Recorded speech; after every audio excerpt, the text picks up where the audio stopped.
Now, explain this to me, Rich, because I genuinely don't get it. You see the national polls, all these national polls. I'm sure a lot of them are crap, but they all show the Democratic Party being incredibly unpopular. The Republican Party, not exactly, people aren't thrilled with that either, but a lot more popular than Democrats currently are, as you kind of pointed out. Yet it doesn't sound like you foresee this bloodbath. How is it that Democrats are more secure than we are when they're less popular than we are? Yeah, I think they raised a lot of money.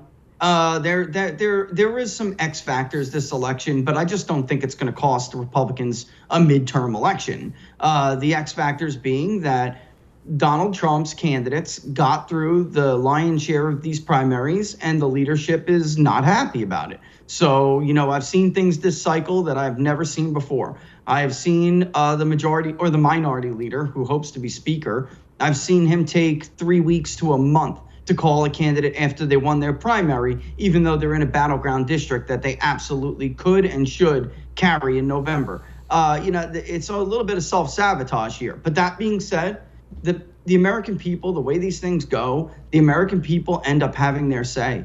And look, they abandoned Pat Citarelli and Republicans in New Jersey. Look what happened anyway. They threw nothing into Brad Finstad's race in Minnesota won, yet he still got the largest share for a Republican candidate in the last 4 election cycles. So at the end of the day, look at some of these polls that did come out this week.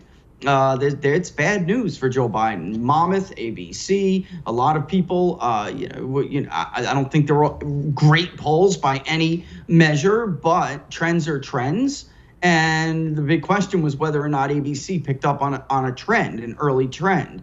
And we're looking at right track, wrong track, which is predictive. It's now back to negative 50 in Monmouth. So, yeah, it's why I'm itching to get a generic ballot myself again real soon here nationally. We're polling a lot of states, but I'm dying to get another generic ballot right now. Okay, you said they're not great polls. Now, I don't know what that means. What's a good poll? What's a bad poll? What's a not great poll? The average, you're the expert. I'm not. Most people aren't. What am I supposed to be looking at? What am I looking for? That ABC News poll, that is the poll that infamously gave Joe Biden a 17-point lead in the state of Wisconsin about 2 days before the election. Of course, that was outrageous, just really indefensible. The Monmouth poll has, not just in battleground states, but nationally, has tended to understate Republican support. I just brought up New Jersey. They had Pat Citarelli losing to Governor Phil Murphy.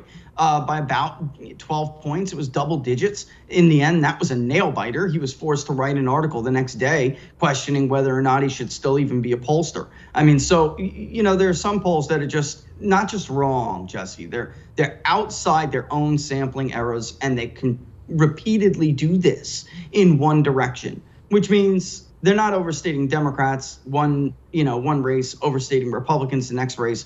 They are all overstating Democratic support. And that's because of, certain groups are just harder to reach. But, you got to take that into consideration when you look at their results.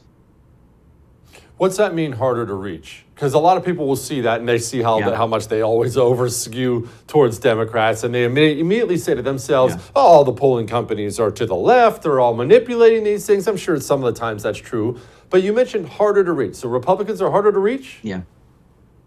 They are, and Republican-leaning groups, even if they don't consider themselves to be, solid or strong Republicans. Different groups of people respond to different modes of collection. So how do we reach out to people? Is it online? Is it through their cell phone? Is it a landline? Different modes that we collect. They all do this at different rates for each of these modes. So liberals and metro-educated voters are basically easy to reach across the board. They sign up for online panels. They're dying to, click the button and tell you orange man bad 24 hours a day. They love it. When you call them on the phone, they just can't wait to spend 20 minutes on the phone with you to enlighten you about their opinion because, of course, they know better. However, work class, work in Pennsylvania or, a welder, and they just got off at 6:30 at night. They're about to pop in the Hungry Man, sit down in front of the game in their favorite chair, and the last thing they want to do is talk to a pollster. So you have to get creative to reach them, and then once you engage them, to keep them engaged. And media pollsters, they're not able to do that. at all. Don't miss Jesse Kelly Breaks History, Che Guevara, the latest episode of a new series available now exclusively for First TV supporters. Visit the First TV app or thefirsttv.com to subscribe and start watching today.